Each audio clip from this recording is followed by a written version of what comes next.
आपने वेद मूर्ति की उपाधि पाने के लिए किस तरीके ये से तैयारी वेद मूर्ति उपाधि पाने के लिए नहीं किया इसने, भारतीय संस्कृति के संरक्षण के लिए कि वो अपने आप वेद मूर्ति उपाधि मिली है।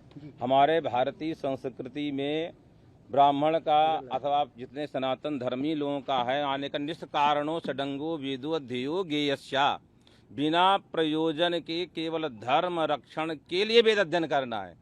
वह वेद अध्ययन का अपने आप जैसे आपको इन्होंने बुलाया नहीं है, फिर भी हम लोगों का परिणाम अपने आप फलित हो गया।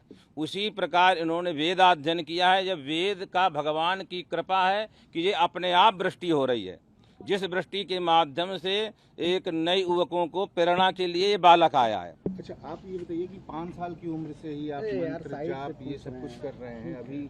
वो 5 साल वाले बच्चे को इतना याद है, पिताजी बताएंगे। हाँ। गुरुजी हैं, ये गुरुजी बताएंगे। गुरुजी है, गुरुजी भी है, पिताजी भी है, दोनों चीज है। ऐसा है हाँ, उपनयन संस्कार के बाद उसका अध्ययन चालू हुआ है और लगभग 9 से 10 साल में उसने अभ्यास पूरा किया है।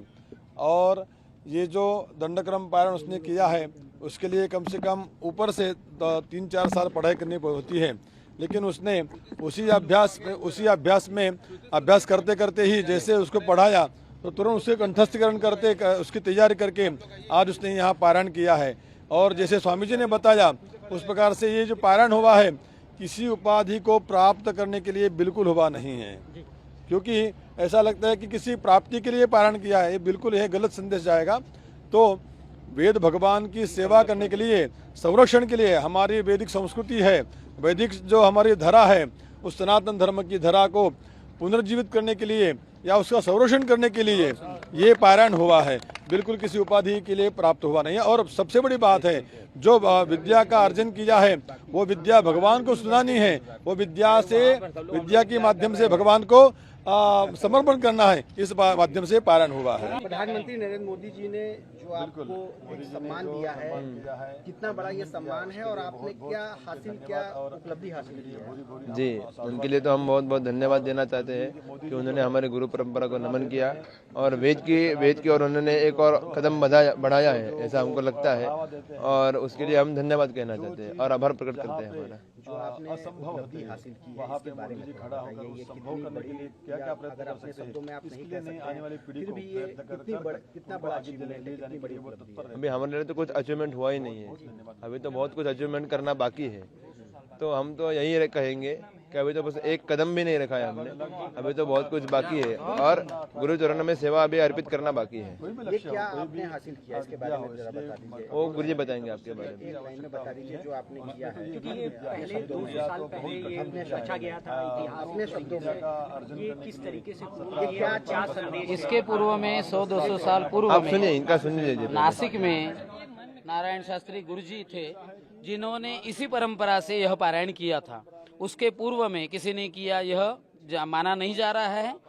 तो यह पारायण अपने आप में एक अद्भुत पारायण है, लेकिन इस पारायण की जो नींव रखी गई वह विश्व कल्याण के लिए रखी गई और यह पारायण यहाँ होना चाहिए, यह इच्छा इनकी पूज्य माता जी को दी थी, जो आज नहीं है हमारे बीच में।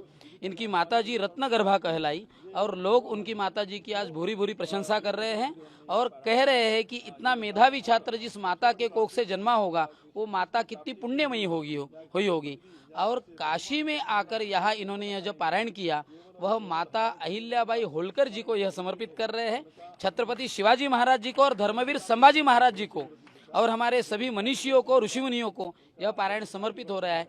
विश्व कल्याण यही हेतु है और इतना मेधावी छात्र अगर किसी को चाहिए तो उसके लिए उपासना करनी पड़ेगी, तपस्या करनी पड़ेगी, फिर ही आपको ये छात्र ऐसे बालक मिलेंगे। आगे का आगे